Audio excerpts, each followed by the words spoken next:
Hello, and I am True, the movie reviewer, where you get the truth on all the movies you need and need to burn. Today I'll be reviewing the mecca of horror films, in my opinion. Horror comedy films, in my opinion, these are the three best. So I feel like starting it off in a good way.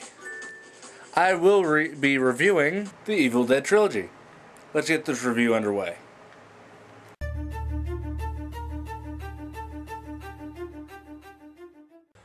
Okay, so let's start this review off with that's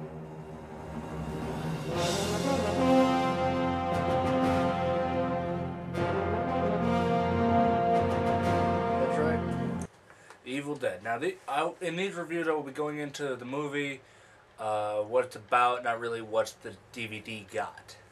Even though the DVDs are really good, even though there's like only God knows how many versions of each. But let's start with the first one. My second favorite of the three.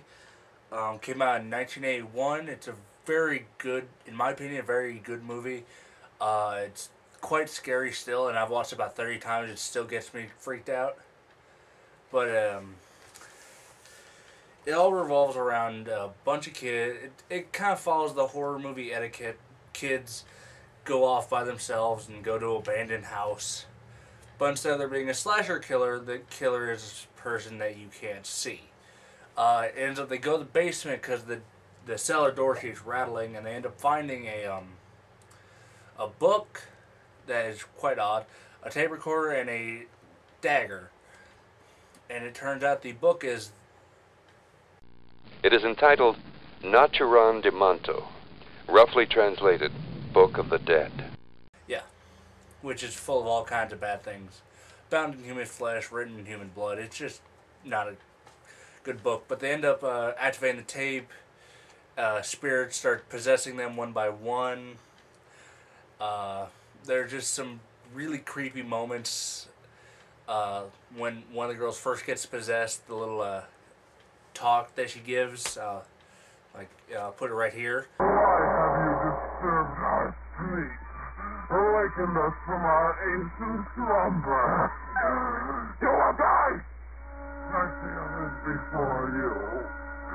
One by one we will face you. As it goes on, they keep getting possessed, and they had to kill and their friends, and the main character, Ash, is the only one who's left. And his girlfriend, he actually has to kill her, which is kind of hard for him. But the little chant she does is so creepy. It still sends chills down my back.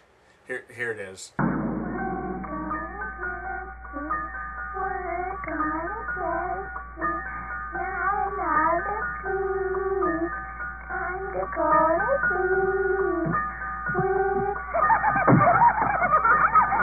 And there's also, throughout the movie, there's this voice that comes over everything. And it just keeps saying, join us, and you don't, it's more just the atmosphere of the movie, kind of telling you to join the movie, but it's supposed to be the demons telling them to join them in hell. And I told you to keep quiet. Good. Sorry, he likes to talk. But it was very well filmed, I thought, for having a low budget, and it was just some random shack that they found. I think it was very well filmed, very good movie. This is on my must-get list for anyone watching. So this one received the true stamp of approval. Cool. Let's go to the second one. The second one. Now the second one, it's like the perfect balance of horror and comedy. It's got slapstick. It's like one of the best moments in this movie. Is Ash not talking. He's fighting himself. He's fighting himself because his hand is possessed. Because at the end of the first one, he ends up getting possessed by one of the demons. And this movie picks up where that left off, but it also recanters to that one. It kind of tells the whole first movie in about the first 15 minutes, and then it continues on its own story, which was quite well written. I thought there were a few parts in the film that you could tell they were kind of flubbed up when they were filming it, because there's one part where he's getting chased through the house, and you can actually see, if you look up, you can see the rafters and nothing above it, because they were filming in a gymnasium, and they didn't put a roof on the set. And there's also, when the witch comes out of the basement, you can actually see the split on the back of the outfit where the actor would get in. You see that. But it's just, like, Ash going crazy. He ends up cutting off his own hand where he's talking to it, and it's just good. It's slapstick. There's, like, one part where he's shooting through the walls, and he gets up, and just blood fountains just start shooting out. Red, black, green, because they had to get around the ratings, so it didn't get an X rating. But,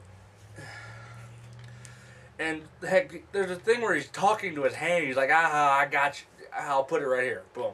Gotcha, didn't I, you little sucker? Yeah, it's a well-written, well-made movie. It's got some funny moments. Like, there's a part where the mom, well, she's the witch in the basement. She comes up and her head is like this big tentacle thing. It's kind of like the Thing, that monster, when it... I can't talk about that right now. That's not a review. But, its head gets hit and its eye flies out, and one of the other female actors catches it in her mouth by accident because she's screaming, and it's good, which was, it just, but, and it just, "I'll swallow your soul," and then it gets shot, and I'll put that little audio clip right here. Hey, I'll swallow your soul! I'll swallow your soul! I'll swallow your soul! Swallow this. It's just a really good movie, and but I would recommend this for anyone, because if you like to laugh and be kind of jump scared, but if you're gonna watch this first. And the way this ends, it's a weird ending because it leads into, well, it's a good ending because it works with the third one, Army of Darkness, which is my favorite. I can quote that movie all day long. It takes place in the medieval times, which was quite interesting, I thought, because the way that ended, you didn't think it'd take you back in time and just take you to another dimension, but it takes you to another time. He ends up finding out he has a other half, which is Bad Ash, which is the hand from the first one. You're good. I'll put that him talking to himself. I'm Bad Ash, and you're Good Ash. You're goody little two-shoes. You're goody little two-shoes, goody little two-shoes. It also has him deliver his best line ever, and I'll put that in its full, like, 25-second thing. It's good, and you'll enjoy it. This is my boomstick! The 12-gauge double-barreled Remington. S-Mart's top of the line. You can find this in the sporting goods department. That's right, this sweet baby was made in Grand Rapids, Michigan. Retails for about $109.95. It's got a walnut stock, cobalt blue steel, and a hair trigger. But, yes, and it's quite well filmed. There's a bunch of puppetry, which I thought was quite funny. Like, there ends up being a giant battle with, like, a skeleton army that Bad Ash has made. And each individual puppet has its, like, own, like, characteristic. It's kind of like the Labyrinth, how each goblin has its own thing, but that's another review. But, yes, these 3 movies are all must-gets. And you probably can't see them because of the way there we go. All 3 of these you must get. I'm a huge fan. I've got the shirts. I've actually got the Army of Darkness McFarlane toy line Ash figure with the Necronomicon and everything. This is a must-get. These are all must-buy movies. But these are not particularly the DVDs you would want to get if you're into special features like I am. If you want the features, get this, the only one, the Boomstick Edition for the third one. And then the other 2, you basically need 2 of each. You need the actual ones that look like the books for just swag, and the Ultimate Edition of this, and the tin version of the second one.